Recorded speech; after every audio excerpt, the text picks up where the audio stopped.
জাতীয় বাজেট সামনে রেখে বিভিন্ন খাত সংশ্লিষ্টদের দর কষাকষিতে এবার যোগ দিল পোশাক শ্রমিকরাও। শনিবার রাজধানীর রিপোর্টার্স ইউনিটিতে আয়োজিত এক গোলটেবিল আলোচনায় শ্রমিকদের জন্য রেশন, আবাসন, চিকিৎসা বাবদ বরাদ্দের দাবি জানিয়েছে বাংলাদেশ টেক্সটাইল গার্মেন্টস শ্রমিক ফেডারেশন।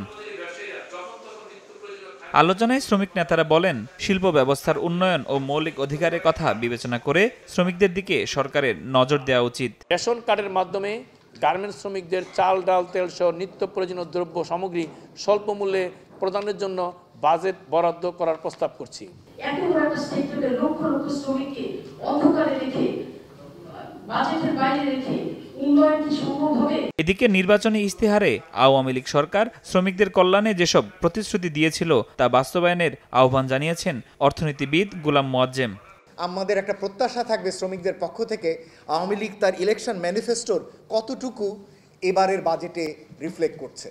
সুতরাং সেখানে শ্রমিকদের কল্যাণে কি কি বিষয়গুলো সেখানে সন্নিবেশিত হচ্ছে সেই জিনিসগুলো কিন্তু দেখভাল করবার সুযোগ রয়েছে। নগদে 500 টাকা বা তার বেশি পেমেন্টে পেতে পারেন ঢাকায় জমিসহ 20 কোটি টাকার পুরস্কার। গার্মেন্টস মালিকরা বলছেন, শিল্প বাঁচাতে মালিক ও শ্রমিক উভয়কেই গুরুত্বের তালিকায় আনতে হবে। ইস্যুগুলি আসছে আলোচনায়, প্রস্তাবগুলি আসছে, এই প্রস্তাবগুলির মধ্যে কিন্তু মালিক, শ্রমিক, সরকার সবাই কিন্তু একমত। আর শ্রমজীবী মানুষের জন্য আলাদা করে শ্রমিক বাজেট তৈরি করা যেতে পারে বলে মনে করেন সাবেক নৌ পরিবহন মন্ত্রী ও শ্রমিক নেতা শাহজাহান খান।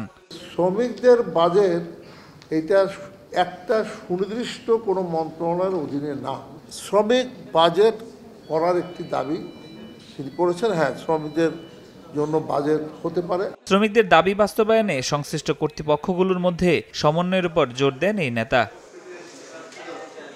ফরহাদুর রহমান, সময় সংবাদ, ঢাকা।